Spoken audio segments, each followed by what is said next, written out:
The good thing about music is the ability to express yourself freely, and that could mean experimenting with different sounds and waves. Sometimes the outcome ends up good, and other times you wish they never made that shit. But not everyone has success in switching up genres, but these artists were able to pull it off.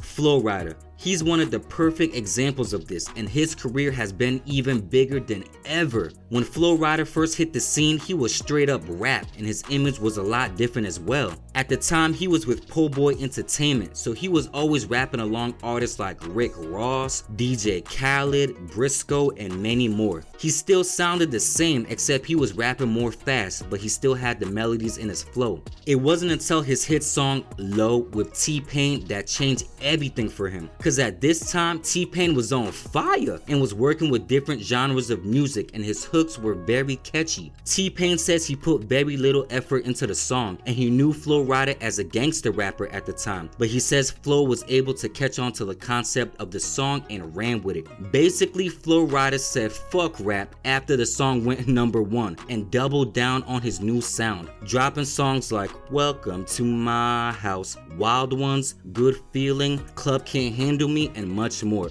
Yo, he found his lane and was killing it, and went from songs being local in Miami and regional to international, doing big shows and big commercials. Don't forget that $82 million lawsuit he won with the Celsius energy drink. Homie is caked up.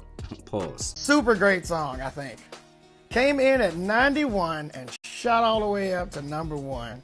I am so proud of that because I put very little effort into that. It was part of the whole, Atlantic Records come in and do a bunch of hook nights. I was like, yeah. No, man, it was kind of cool because I hadn't worked with Flo Rida before that, but I knew of Flo Rida. But everything I heard from Flo Rida before we did that song, it was like super duper gangster. Like major Miami gangster music. That's all I knew about Flo Rida. So once the song landed on him, I was like, oh boy, how's that gonna go? But he actually flipped it, he changed his style up, and it worked for the better because even after that, he kept going with that same style, and man, it was really working for him.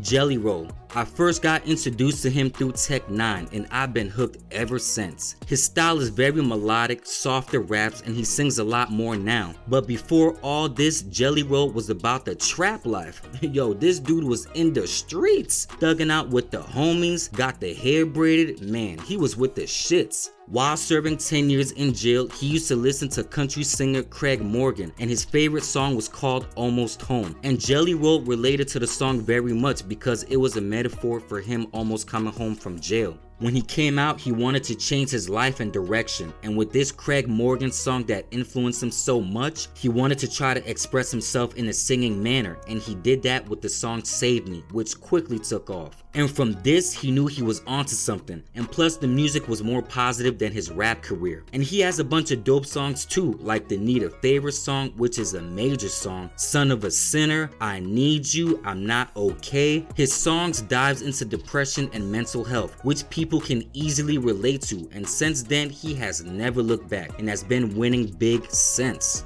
Post Malone. I swear when I first heard White Iverson, I thought it was a nigga, but his style was always very melodic from the start, and his image was also very different. He was wearing braids, had the gold mouth, and just the type of songs he was making. To me, when he was doing rap, it really wasn't that bad, cause he had songs like Psycho, Congratulations, Rockstar, and many more. But the thing is, people kept saying he was a culture vulture because he was white, but what made it worse was when he made the statement about hip-hop, saying, if you're looking for lyrics, if you're looking to cry, if you're looking to think about life, don't listen to hip hop. Whenever I want to sit down and have a nice cry, I'll listen to some Bob Dylan. And I totally get what he means. But of course, with social media and group thinking, you get the attention you didn't ask for. And he was trying to clear it up what he meant, but people already had their minds made up. He was called a culture vulture. How did that feel to you? It sucked. Yeah. I was a kid. 1920. How did you deal with it? Drink a lot. Yeah.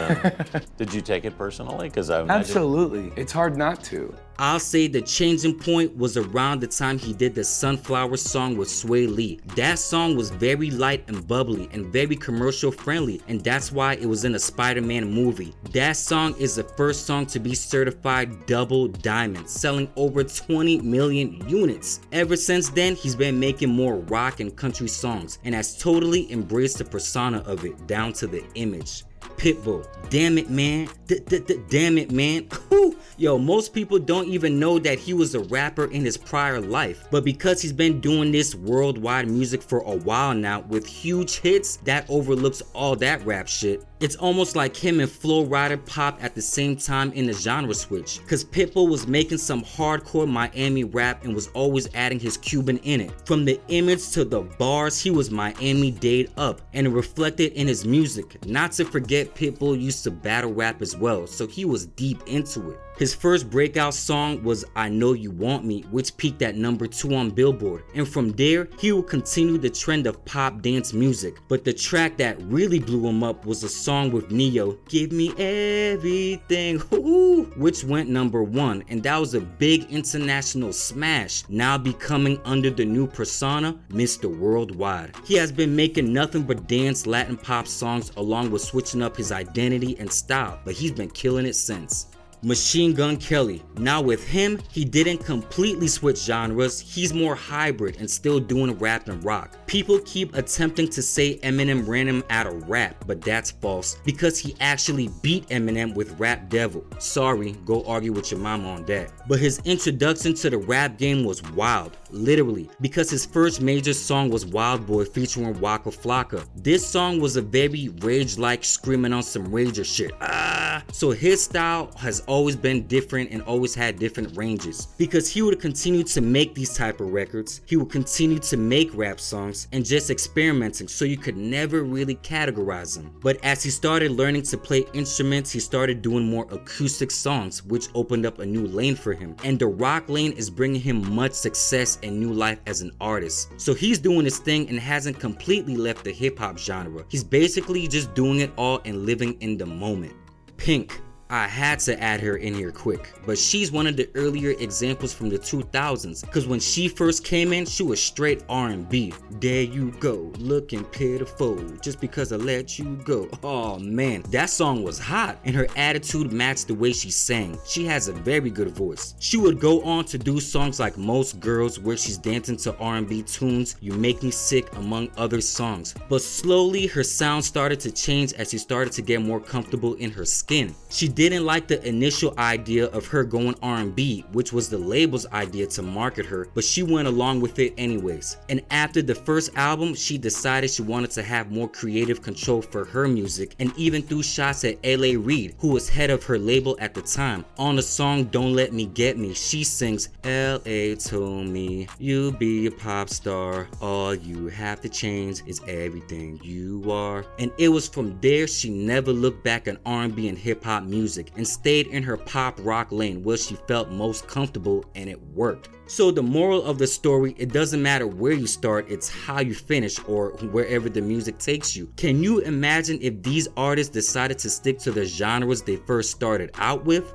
If Pitbull was still battle rapping, if Flo Rida was still making hood music, or if Jelly Roll was still selling them bangs? Oh man, but it all worked out. What y'all think? Should they have stuck to the original, or it's good the way it is? Y'all let me know. Anyways, hit the like button. Thanks for spending time with me. I'ma catch y'all on the next one.